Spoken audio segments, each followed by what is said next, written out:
당시 저는 3교대 근무를 하는 종합병원 간호사였어요. 아 힘들지. 눈코 뜰 새 없이 정말 바쁘게 지내던 어느 날 말 그대로 날벼락을 맞았습니다. 한 달 안에 살고 있던 원룸을 비워줘야 했거든요. 갑작스럽게. 급한 마음에 짬날 때마다 부동산 카페에 들어갔습니다. 한 2주쯤 지났을까? 제 눈을 번쩍 뜨게 만든 매물이 나왔어요. 옥탑방? 모든 걸 다 갖췄는데 왜 이렇게 싸? 보증금 300에 월세가 25만 원? 뭐야 이거 저렴해. 뭐야 이거 저렴해. 싸다. 다른 사람이 낚아채기 전에 얼른 집을 보러 갔죠. 매물은 주택 옥상에 있는 옥탑방이었어요. 와, 넓다. 역세권에 방, 부엌, 화장실 깨끗하고 해도 잘 들고 마음에 아주 쏙 들더라고요. 집주인은 옥탑방 아래층에 살고 계신 할머니였습니다. 집은 깨끗하지? 네. 방도 마음에 들고? 네. 여기 아가씨들만 계속 살았거든. 참, 결혼은 했어? 남자친구는 있고? 할머니, 제가 결혼했으면 여기 혼자 살러 왔겠어요? 사실 제가 남자친구가 있긴 한데 할머니 마음에 들고 싶어서 살짝 거짓말을 좀 했죠. 간호사랬지? 네. 참 안 되다가 직업도 마음에 드네. 근데 계약하기 직전 할머니가 갑자기 옥탑에 살려면 지켜야 하는 조건을 말씀하셨어요. 남자는 데려오지 말 것. 그런 게 있어? 그래서 집을 보여주실 때 근데 계속 강조를 하시는 게 여자여야 된 그리고 아가씨여야 되고 딱 그거를 강조를 하셨거든요. 결혼했냐, 뭐 남자친구 있냐, 직업이 너무 마음에 든다. 계속. 남자친구도 데려오지 마라. 잠만 자라. 갑질도 진짜 이런 갑질이 있나 싶더라고요. 그러네. 그래도 당장 너무 급했으니까요. 약속은 꼭 지키겠다고 안심시켜드리고 옥탑방에 살게 됐습니다. 이사 온 첫날 밤 한참 자고 있는데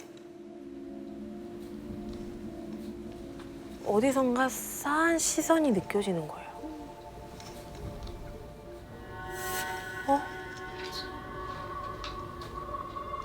방 창문이 반쯤 열려 있더라고요. 어머. 무섭다. 제가 분명히 자기 전에 창문을 닫았거든요. 거기 누구세요?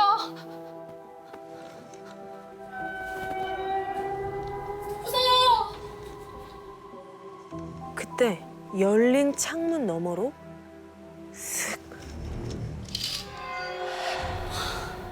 할머니! 지금 거기서 뭐 하세요? 할머니가? 어이구, 할머니 왜 그래? 아니, 이사 온 첫날이라서 잘 자나 보러 왔지. 더 자? 응? 제일 무서워요.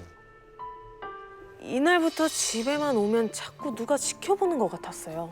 처음엔 지난밤 할머니 때문에 예민해졌나 했는데 아니었습니다. 집에 자꾸만 제가 아닌 다른 사람의 흔적이 남아 있었거든요. 벗어 던져놓고 나간 스타킹이 감쪽같이 사라져 있다거나 화장실 창문이 활짝 열린 채 제 칫솔만 없어진 적도 있었어요. 보안에 취약하네. 그러던 어느 밤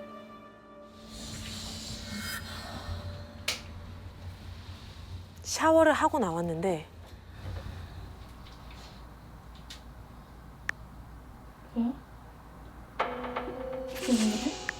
멀쩡하던 핸드폰이 먹통이 됐더라고요. 그래? 왜 그 핸드폰 잠금 화면을 풀려면 비밀번호를 눌러야 되잖아요. 응. 그때 여러 번 틀리면 화면이 아예 맞아요, 잠겨버리잖아요. 맞아. 제 핸드폰이 딱 그 상태. 그러니까 제가 씻는 동안 누가 몰래 들어왔나 봐. 제 핸드폰을 열려다가 실패를 한 거예요. 뭐야 이건.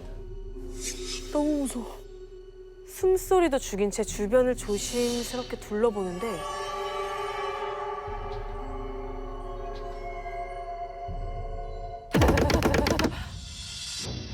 마당에서 발걸음 소리가 들렸어요.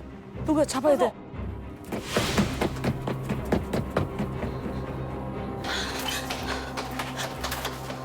얼른 밖으로 나가봤더니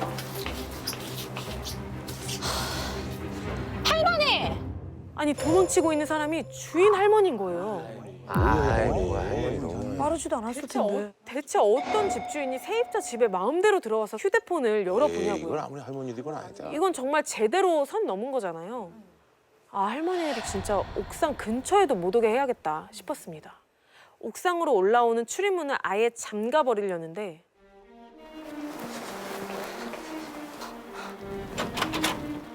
문이 이미 잠겨 있는 거예요. 뭐야? 이거 왜 이래? 문고리에도 안쪽과 바깥쪽이 그쵸, 있잖아요. 일반적으로는 이제 밖에서 못 들어오도록 안에서 걸어 음. 잠글 수 있게 되어 있죠. 근데 이상하게 옥상 출입문은 문고리가 반대로 달려 있더라고요. 가다 놓는 건데 그럼? 저는 꼼짝없이 옥상에 갇힌 거예요.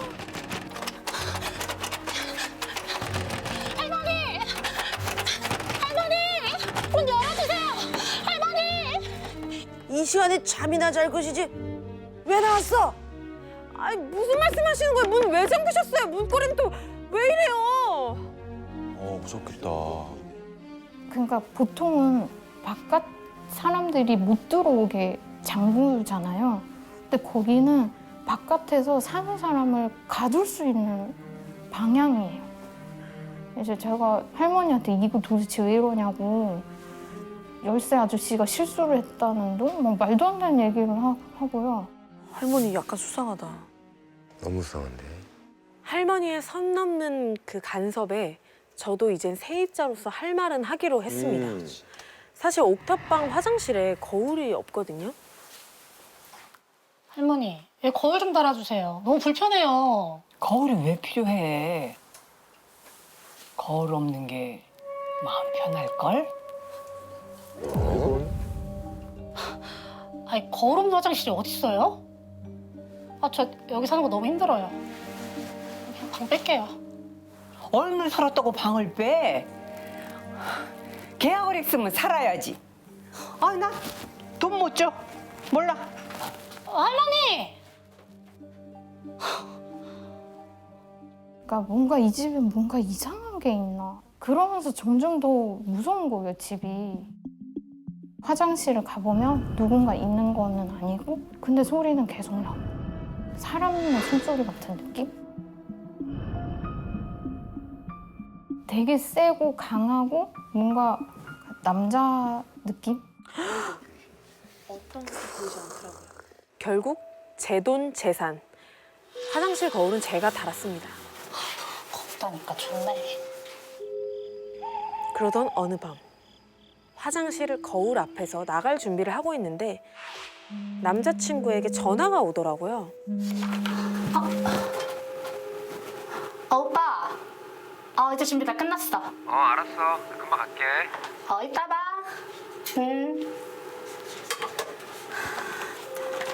그때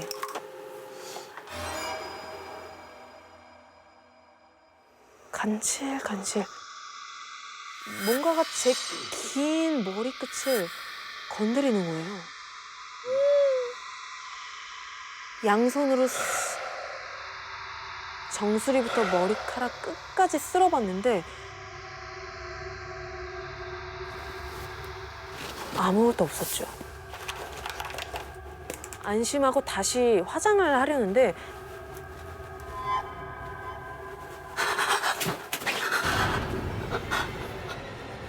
누가 있어?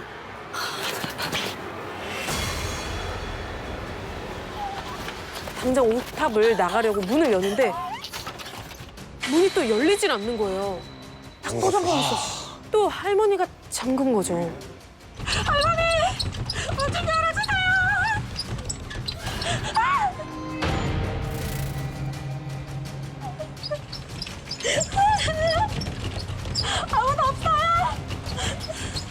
간절히 막 문을 두드리고 있던 그때 제 바로 옆에 제겐 더 이상 도망갈 곳이 없었어요.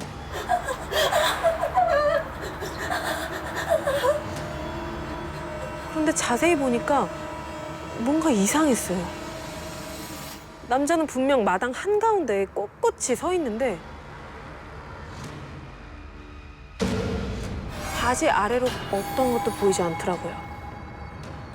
귀신이네. 귀신. 어떤 것도 보이지 않아요.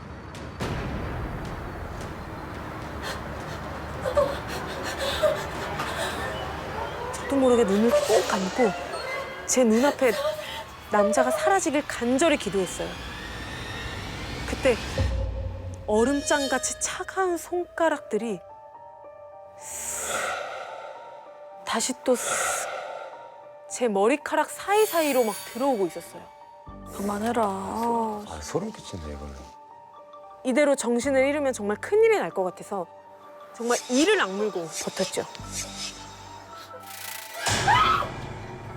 그때 철커덕 옥탑 문이 열리는 소리가 들렸습니다.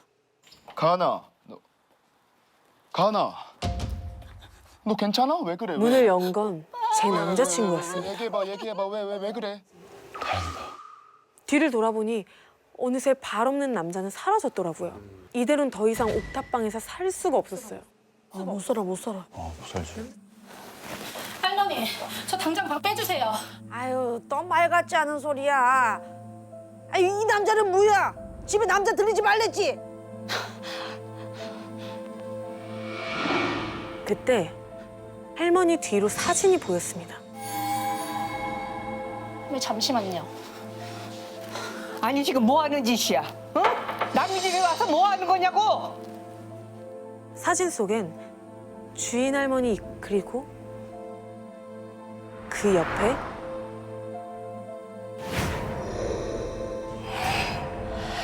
휠체어를 타고 있는 남자가 있었어요. 저 휠체어 탄 남자 누구예요? 우리 둘째. 할머니가 둘째 아들이라고 한 남자는 바로 옥탑에 나타났던 발이 없는 그 남자였습니다.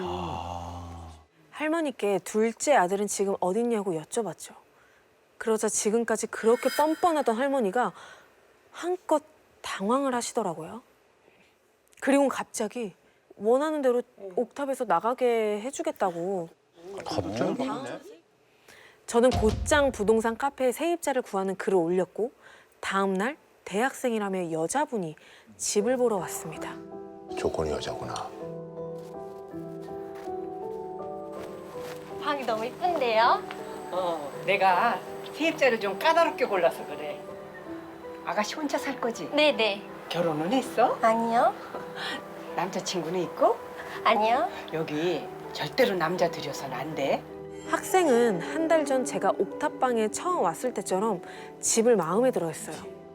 그치, 가격도 너무 좋으니까. 옥탑방을 나오고 저는 다시 일상을 되찾았습니다. 더 이상 귀신을 보지도 누군가가 감시한다는 두려움에 떨지도 않게 됐습니다. 그냥 문득 그 집이 생각나가지고 를 들어가 봤더니 그 아가씨가 집을 내놓은 거예요. 역시 못 견뎠구나. 한 달도 못 채우고 나왔고 제 다음에 온 그 젊은 아가씨도 한 3주 만에 그 집 그 공고 그거를 내셨더라고요. 야, 버티는 게 3주야. 저도 사실은 물음표가 너무 많거든요. 둘째 아들이 아픈데 정말 안 좋은 일이 생기고 그래서 아가씨들을 그 집으로 들여서 아들의 뭐 혼을 달래거나 뭐 이런 게 아닐까. 2013년 주인공인 고민영 씨가 대학교 3학년 때 겪었던 실화입니다. 민영 씨 학교는요, 성북동에 위치한 대학교였는데요. 당시 민영 씨 학과는 학과 건물이 따로 없어서 이 건물 저 건물 전전하는 떠돌던 신세였대요. 근데 3학년 겨울방학을 앞두고 드디어 학과 건물이 생긴 거예요. 신축 건물이라 깨끗하고 다른 학과생들처럼 개인 사물함까지 배정받아서 너무 좋지. 민영 씨는 신입생으로 돌아가는 듯한 그런 기분을 느꼈대요. 근데 단 한 가지 단점이 하나 있었어요. 뭐죠? 건물이 새 건물이다 보니까 드나드는 사람이 거의 없었던 거예요. 좀 무서운데. 그래서 강의가 없던 시간대에는 묘한 서늘함이 느껴질 정도였대요. 그런데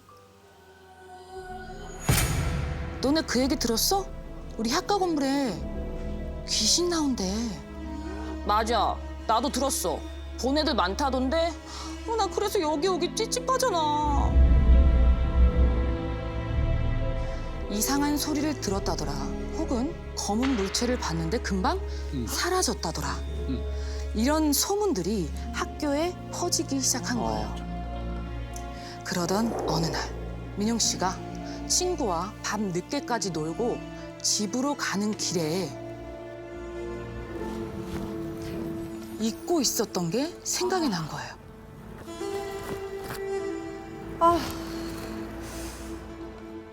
과제를 잊고 있었던 거예요.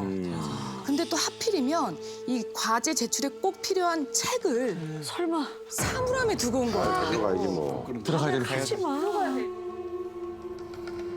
어떻게 해야지? 이 늦은 밤에 가야 되나? 한참 고민을 하던 민영 씨는 어떡해. 모르겠다. 그 늦은 시각에 학교 건물로 향하게 됩니다. 학과 건물에 도착한 민영 씨는 지하로 내려가기 시작했어요. 하필 지하네. 학과 건물 지하는요, 아주 기다란 통로가 있는데 그 통로 끝에 사물함이 있었거든요. 구조가 최악이야. 최악이네. 그렇게 계단을 내려가 지하에 발을 딛는 순간 사람 하나 없이 시꺼멓게 뻗어있는 지하 통로가 보였어요. 사실 올 때는 사람이 그래도 한두 명 정도는 있겠지 생각을 했었거든요. 근데 어떡해. 여기까지 왔는데 책을 찾아가지고 가야죠. 난 못해.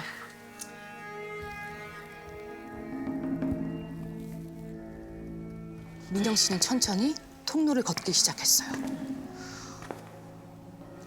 밤이 되고 사람까지 없으니까 발소리가 선명하게 울릴 정도로 고요한 게 정막간까지 돌더라고요. 야. 깜짝 놀라서 뒤를 휙 돌아봤어요. 아무도 없는 거야. 야라 했는데. 불렀는데.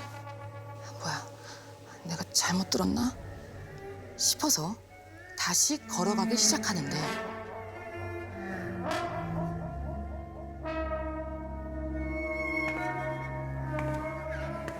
야. 다시 한번 뒤를 돌아봤어요. 근데 또 없어. 없어? 아무것도 안 보여요. 그러던 그때 통로 군데군데 튀어나와 있는 기둥이 눈에 들어오는 거예요.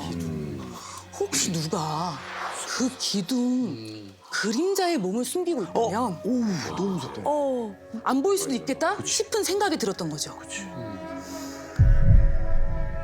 민영 씨는 한 걸음 한 걸음 발을 뗐죠. 몇 걸음을 떼던 민영 씨는 순간 내 발소리가 아닌 또 다른 발소리가 또 같이 들리는 거예요.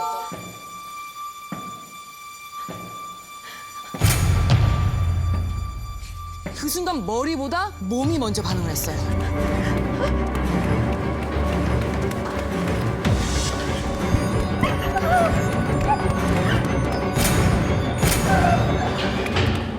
통로 출구 문턱을 넘는 순간 귓가에 남자의 숨이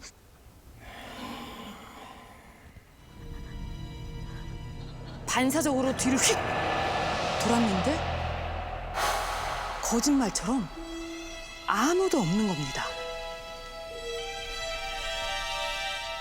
너무 공포감에 약간. 민영 씨는 내가 어디에 홀렸나? 어안이 벙벙했어요. 그리고 정신을 차리자마자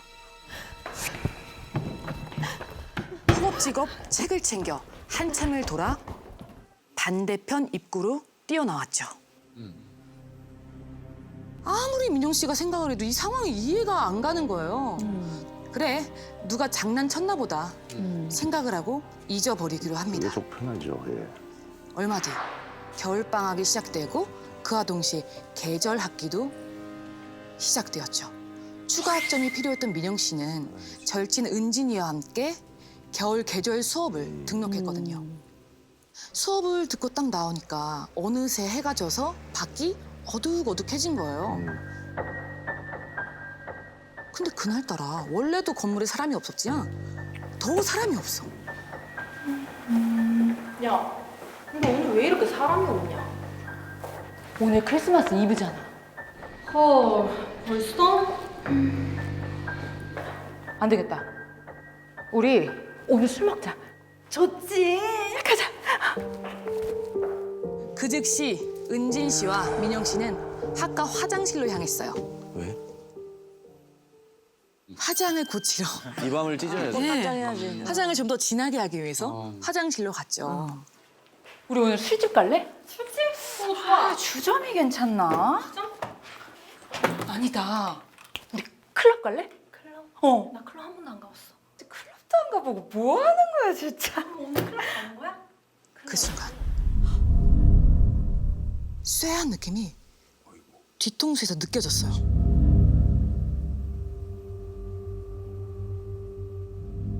화장실 칸 문 위에 창백한 남자의 얼굴이 이렇게 거울로 두 사람을 노려보고 있었던 거예요. 민영 씨는 그걸 보고 눈이라도 마주칠까 봐 고개를 푹 숙였어요. 모른 척 해야 돼. 나 전에 지하에서 만났던 그 남자 아니야? 민영 씨는 미친 듯이 머리를 굴리기 시작했죠. 은진이한테 신호를 줄까? 신호 줘야지. 그럼 저 남자도 눈치챌 것 같은데? 그냥 얘 은진이를 데리고 그냥 확 뛰쳐나갈까? 그래야지. 그러다가 그 남자가 쫓아나오면 어떡해. 덜덜덜 떨리는 손을 최대한 숨기고 이 파우치 안에 다시 화장품을 담기 시작했죠. 그리고는 은진 씨에게 말을 건넸어요. 빨리 가자. 왜? 나 아직 다 안 했는데? 남자는 아직 민영 씨가 눈치챘다는 걸 모르는 것 같았어요. 근데 문제는 은진이가 늑장을 부리는 거예요. 쪽팔리다. 어떻게든 티 안 내고 이곳을 벗어나야 되는데 정말 온몸에 피가 마르는 듯한 느낌이었어요. 시간 늦었잖아. 빨리 가자. 왜 이렇게 재촉해? 야, 우리 시간 많아. 내일도 쉬잖아.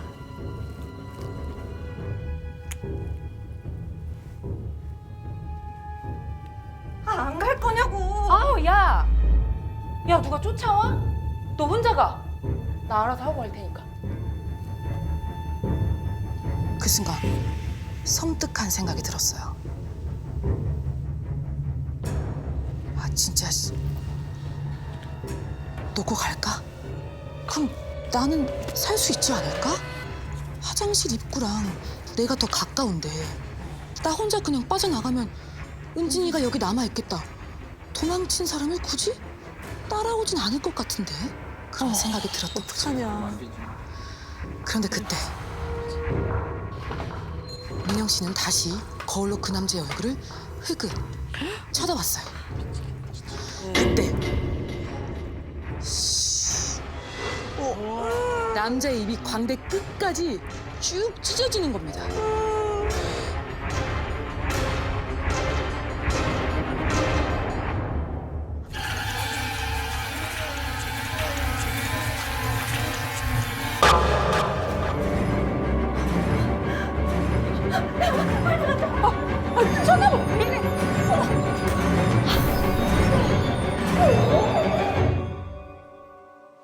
있던 은진이는 미쳤냐며 소리쳤지만 계단을 오르고 건물을 나가 정말 쉬지 않고 앞만 보면서 도망쳤어요. 그리고는 저 멀리 다른 사람들이 보이는 순간 다리에 힘이 팍 풀리면서 참았던 눈물이 후수수 하고 떨어져 버렸죠. 얼마나 무서웠을까. 그날 목격한 남자의 정체는 결국 밝혀내지 못했습니다. 그리고 한동안 그 일은 민영 씨에게 트라우마가 되어서 졸업할 때까지 학과 건물에 지하와 화장실은 절대 못 갔대요. 야, 너무 무섭겠다 진짜. 극한의 공포로 친구를 배신할 위기까지 겪었던 그날 밤 민영 씨를 공포에 떨게 했던 거울 속 그 남자는 누구였을까요?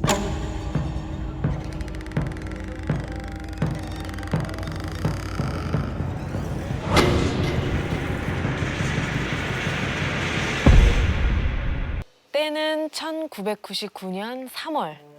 고등학교에 입학한 지 얼마 되지 않은 날 아침이었습니다. 아, 넌 연애를 좀 해야 되는데 어떻게 연애 못해 이거. 헐레벌떡 교실에 들어섰는데 반 애들 대여섯 명이 한 친구를 이렇게 둘러싸고 모여 앉아 있었어요. 그 친구 이름은 오미진.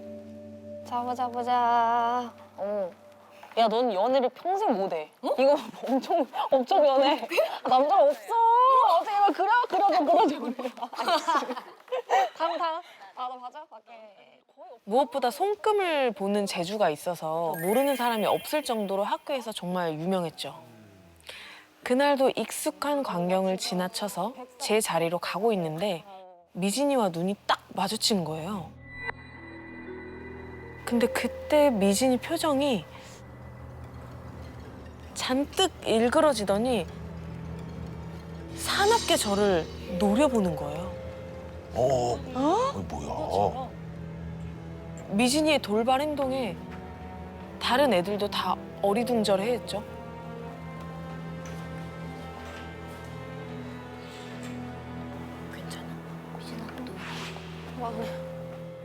내가 뭘 잘못했나? 그 이후로도 미진이는 저를 의도적으로 외면했어요. 우리 반은 한 달에 한 번씩 이제 제비뽑기를 해서 자리를 바꿨는데 하필 제가 미진이와 짝이 된 거예요. 자리에 앉아. 근데 미진이가 대놓고 싫은 티를 내더라고요. 쌤, 저 자리 좀 바꿔주시면 안 돼요? 아, 저 칠판 안 보인단 말이에요. 안 보이면 안경 써. 아, 쌤!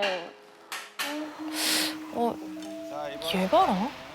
지난달에도 뒤에 앉았으면서 뭔 헛소리지? 더 기막힌 거는 그 다음 미진이의 행동이었습니다. 책상을 뚝 떨어뜨려 놓는 거예요. 어머, 왜 그래 이거? 너무하네. 그뿐만이 아니었어요. 다음 날 모처럼 일찍 학교에 갔는데 황당하게도 미진이가 제 자리에 앉아서 뭔가를 하고 있는 거예요.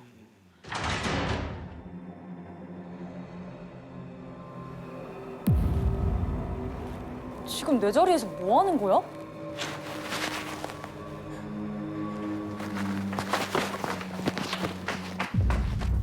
쟤 뭐야? 무슨 짓을 한 거야?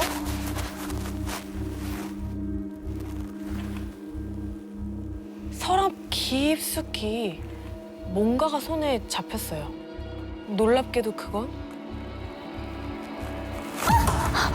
피 묻은 종이로 감싼 커터칼이었어요. 이거 뭐 이러면 안 되지. 친구가 왜 그래? 아유.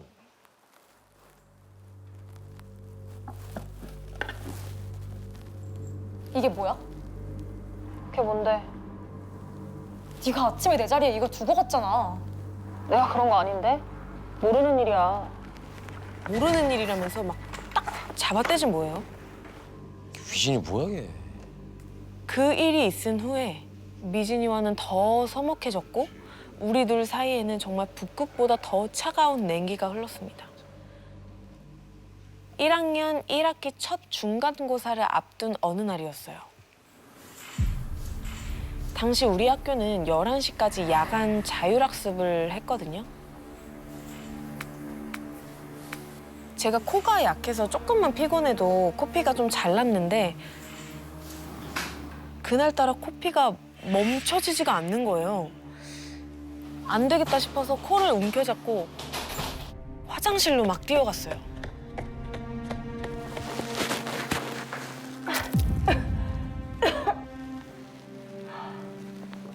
그렇게 한바탕 코피를 쏟아내고 나니까 기가 좀 빨린 듯이 멍해지더라고요. 근데 그때 진입자선 유기장 선잡힘에 이르고 발실 위어도 김수명 정한가. 진입자선 유기장 선잡힘에 화장실 안에서 기괴한 소리가 들리기 시작했어요. 제 짝꿍 미진이의 목소리였어요. 야! 너 미쳤어? 이 밤중에 뭐 하는 거야? 무서워! 무섭단 말이야! 하지만 미진이는 계속 이상한 소리를 냈어요.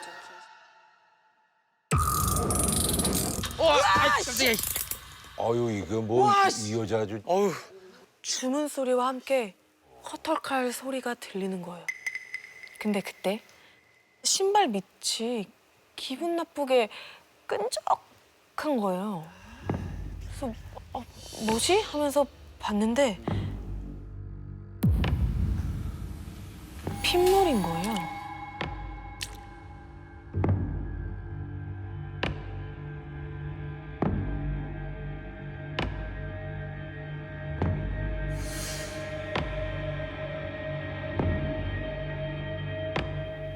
괜찮아? 안에선 아무 소리도 들리지 않았어요.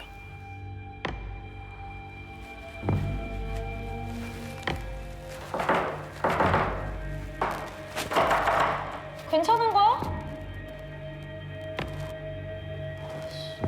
쓰러진 거 아니야?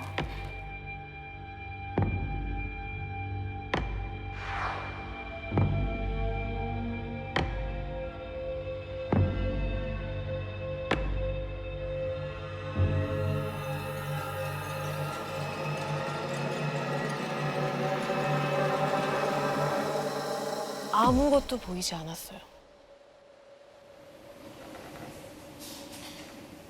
아무도 없네. 뭐야 이거.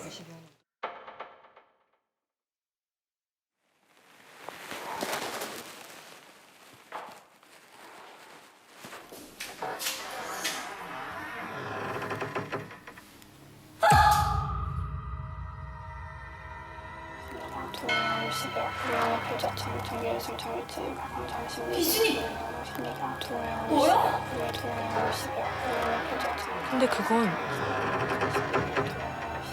미진이가 아니었어요.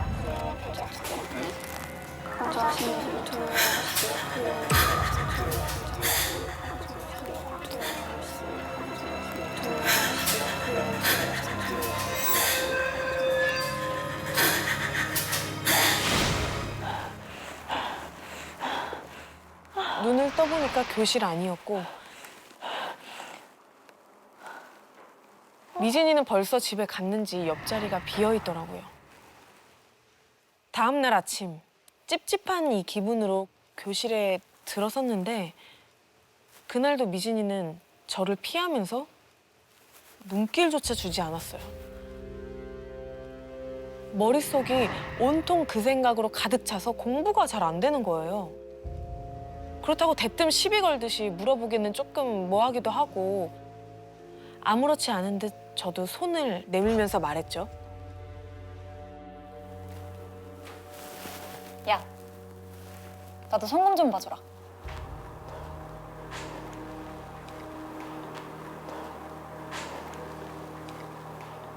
어떤 여자가 어디서? 뭐? 뭐라고?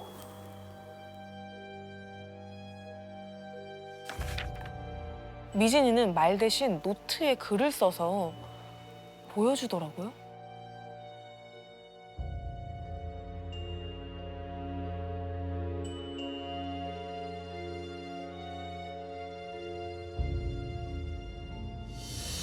근데 그게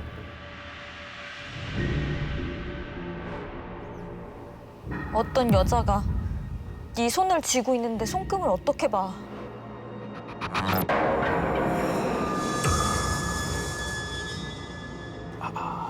귀신이 붙어 있구만.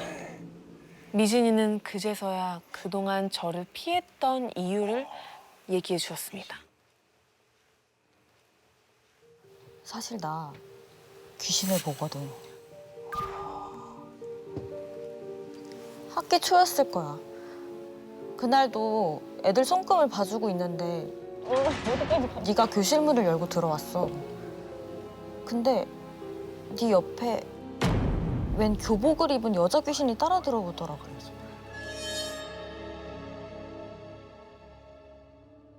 그래서 냉담하게 됐구만. 너 혹시 교통사고 본 적 있어? 교통사고? 교통사고가 아니면 그렇게 처참할 수가 없을 것 같아서 말이야. 설마 그날인가? 번뜩 떠오르는 기억 하나가 있었어요. 평소보다 좀 늦게 집을 나서서 거의 뛰다시피 학교에 가고 있었거든요.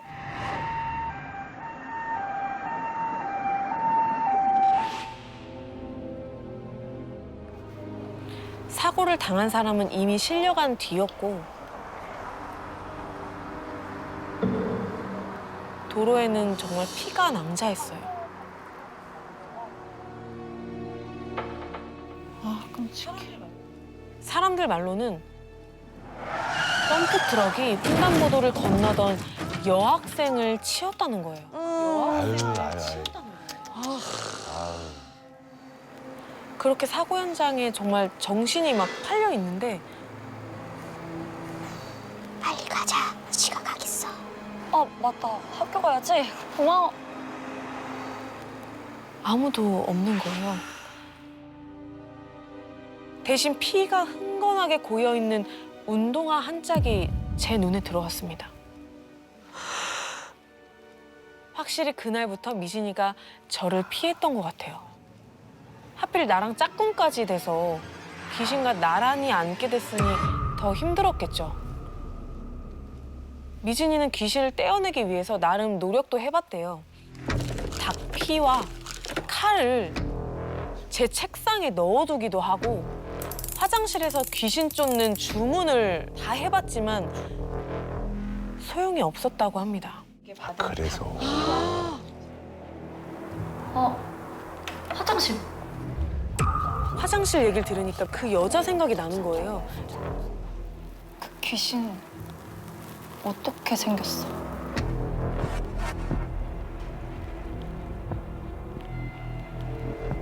그 귀신이 어떻게 생겼냐면 피에 젖은 교복을 입고 있어. 머리가 깨지고 살갗도 성한데 없이 막 갈기갈기 찢겨져 있더라. 거기다 그 아이. 미진이는 차마 다음 얘기를 못하고 입술을 꽉 깨물었어요. 그리고는 글귀를 써서 자꾸 왜 써? 무섭게. 제게 보여줬습니다. 그 글을 읽는 순간 소름이 쫙 끼쳤어요.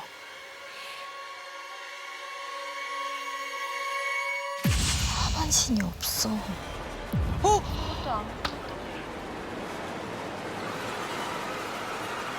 그럼 그때 화장실 아래 아무것도 안 보였던 게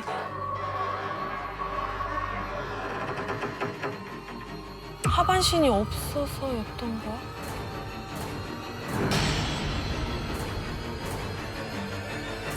자, 지금으로부터 12년 전인 2010년 10월 28일은 저희 가족이 캘리포니아에서 텍사스로 이사를 온 날이었어요.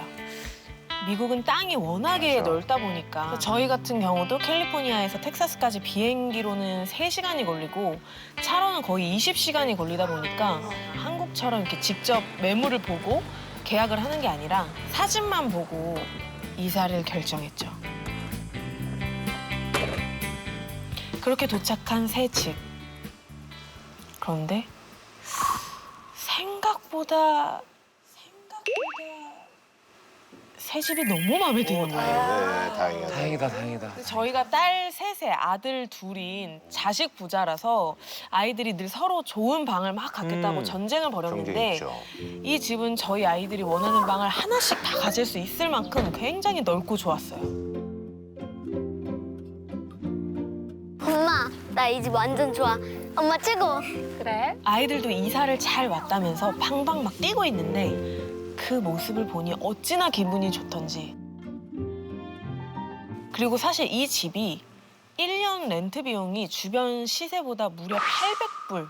한국 돈으로는 거의 100만 원이나 저렴했어요. 오, 이상하다.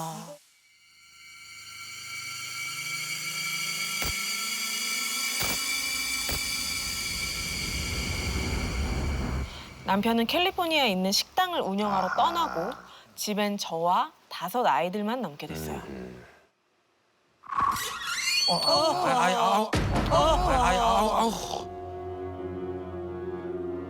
모두가 잠든 새벽. 자고 있는데 어디선가 발소리가 들리는 거예요. 아이들이 자다 깨서 화장실을 가는 건가 싶어서 복도로 나갔죠. 그랬더니 셋째 딸 지은이가 1층으로 내려가는 그 계단 앞에 서 있더라고요. 지은아, 자다 깼니?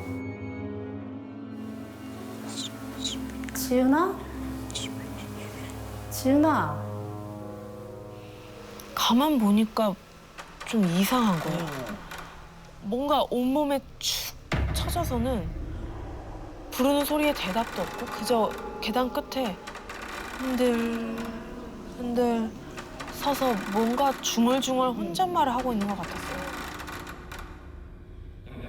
근데 그 순간 아이의 몸이 확 계단 아래로 고꾸라지듯 쏠리는 거예요. 딸아이를 정말 달려가서 꽉 껴안았어요. 지은아! 지은아! 지은아! 지은아, 정신 차려봐, 지은아! 엄마, 나 여기 왜 있어? 지은아! 어떡해! 아이가 코피를 흘리더라고요. 어떡해!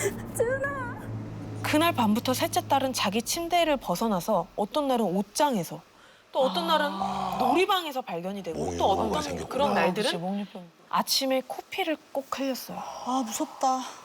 병원에서는 아무 이상이 없다고 했지만 전 걱정이 정말 이만저만이 아니었습니다. 이 집에 뭔가 문제가 있나 그럴 수 있어. 싶기도 했어요. 며칠 후 산더미 같은 짐들과 씨름을 했더니 온몸이 쑤시는 거예요. 그래서 아이들 저녁을 먹이고 난 후에 전 혼자 2층에 딸린 욕실로 갔어요.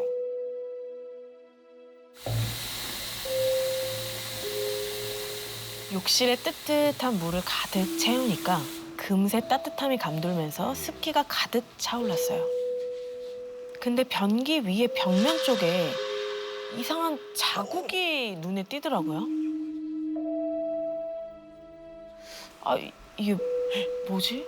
자세히 보니까 뭔가 흐릿한 갈색의 우리 딸아이들 손 크기만한 손자국이 있더라고요.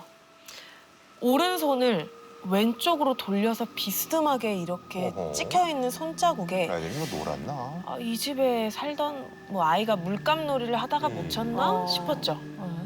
안 봤으면 모르겠는데 이미 보고 나니까 신경 쓰이죠.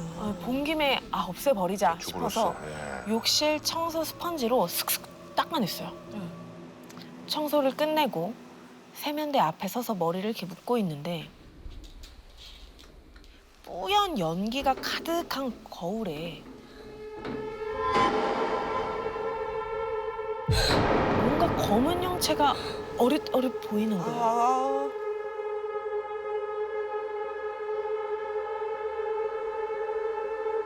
너무 놀라서 고개를 휙 돌아봤는데 아무것도 없네. 이상하다, 내가 잘못 봤나? 하면서 다시 고개를 변기 쪽 방향으로 돌렸는데 방금 제가 스펀지로 깨끗이 지웠던 손자국이 그대로 남아있는. 지웠는데. 안 지워졌어. 뭐지? 뭔가 꺼림칙해서 아까보다 더 힘을 줘서 빡빡 닦았어요.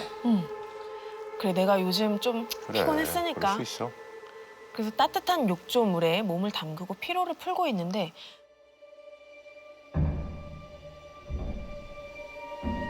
이번에는 문 바깥에서 소리가 들리는 거예요. 작지만 분명한 발소리였어요. 현준이니? 현준아. 막내 아들인가 싶어서 불러봤지만 아무 대답이 없는 거예요. 차박, 차박, 차박. 이번에는 발소리가 더 가까이에서 들리기 시작했어요. 온다, 온다.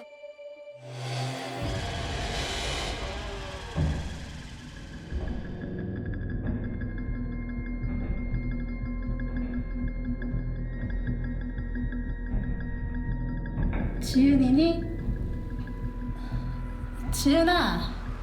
이내 샤워 커튼에 누군가의 실루엣이 비치는 거예요. 순간 털이 쭈뼛 서는 느낌에 샤워 커튼을 급하게 확 젖혔더니 욕실은 텅 비어 있었어요. 이쯤 되니까 목욕이고 뭐고 너무 오싹하고 무서워서 얼른 옷을 챙겨 입고 욕실 밖으로 나왔어요. 1층에 모여있는 아이들에게 내려가서 급히 물었죠. 혹시 너희들 엄마 씻을 때 욕실에 왔었니? 아니, 우리 여기에서 계속 TV 보고 있었는데? 그래.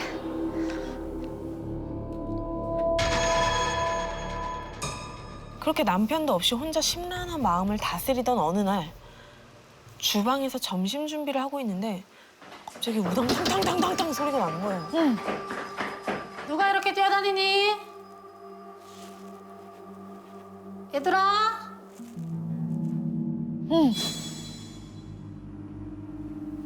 아니 얘들이 엄마가 계단에서 그렇게 뛰면 다친다고 했지. 아니, 우리가 뛰려고 뛴 게 아니라 계단에 자꾸 어떤 여자애가 있어서 무섭단 말이야. 누나만 본 거 아니야. 나도 봤어, 엄마. 나도.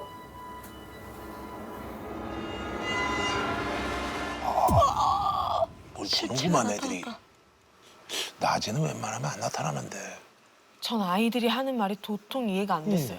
이걸 어떻게 받아들여야 되지 하다가 아이들에게 각자 자신들이 본 모습을 그림으로 그려보라고 했어요. 이거 가지고 각자 방으로 가서 너희가 봤다는 그 애 그려봐. 재밌다. 그리고 완성된 똑같이다. 그림을 가지고 제게 하나 둘 찾아왔죠. 야.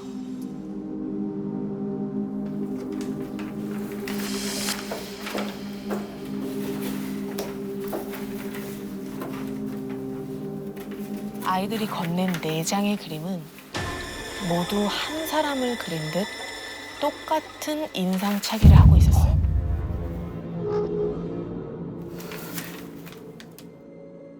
같이 봤구만. 긴 생머리에 원피스. 키는 중학생 정도 돼 보인다고 했죠. 너희들 얘 어디서 봤다 그랬지? 그러자 아이들은 모두 1층 계단 아래의 코너를 가리켰어요.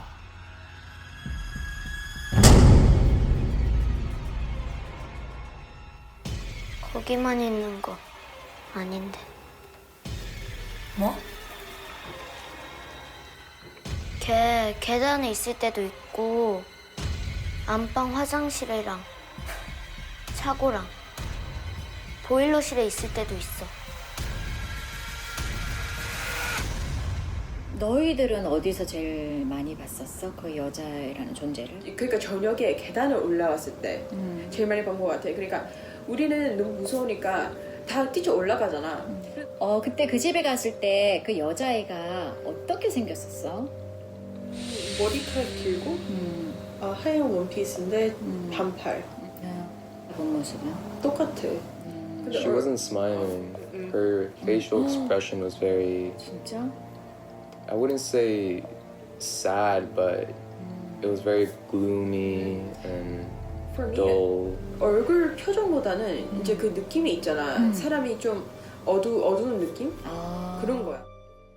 자꾸만 집에서 귀신을 봤다고 하니까 솔직히 남편이 너무 보고 싶더라고요. 괜히 혼자 자기도 무섭고 딸 지은이도 혼자 잠들다 혹시 다치기라도 하면 안 되니까 어린 딸이랑 꼭 붙어서 자기로 했죠. 지금 생각해보면 이때 저는 아이들을 데리고 이사를 가야 했습니다. 이게 다가 아니네. 안 가셨어요. 그로부터 며칠 후 아이와 잠을 자고 있는데 어디선가 이상한 소리가 들려왔어요.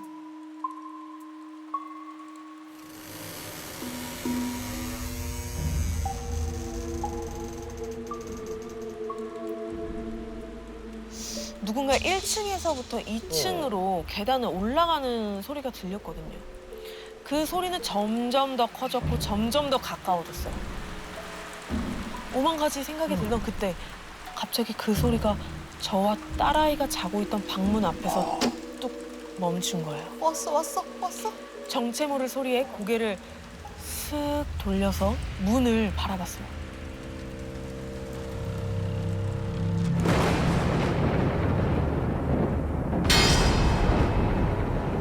온몸을 정말 덜덜덜 떨면서 잠든 딸아이를 꼭 감싸 안았죠. 그리고 얼마쯤 시간이 흘렀을까?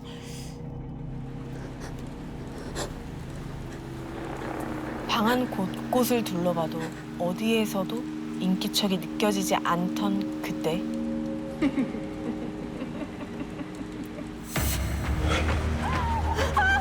침대 밑으로 쑥 들어갔고 뒤이어서 갑자기 지진이 일어난 듯이 정말 배능과 함께 침대가 막 흔들리기 시작했어요. 한쪽 팔로는 딸아이를 꽉 껴안고 한쪽 팔로는 침대 머리맡을 막 붙잡으면서 안간힘을 막 쓰고 있는데 갑자기 자고 있던 딸아이가 깨서 저를 쳐다보는 거예요.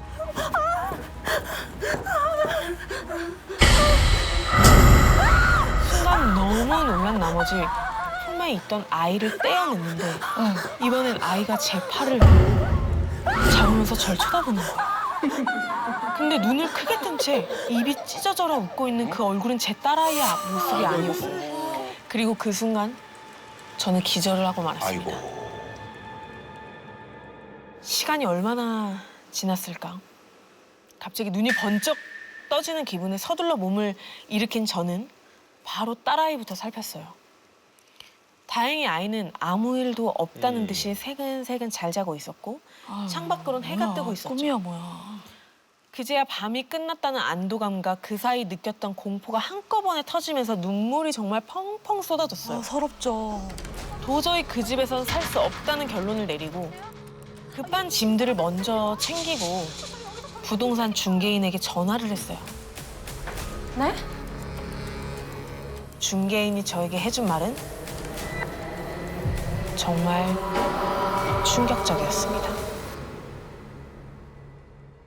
저희가 이제 그 집에서 이사를 나온 이후 부동산 중개인한테 전화가 왔습니다. 그래서 자기 나름대로 그 집에 이제 살았던 사람들에 대해서 알아봤다 그러더라고요. 근데 그분이 말씀하시기를 그 집에 살인 사건이 있었다고 제게 말씀을 하셨습니다. 어쩌면 7개월간 우리와 함께했던 그 여자아이는 자신의 억울한 사연을 알리고 싶었던 건 아니었을까요?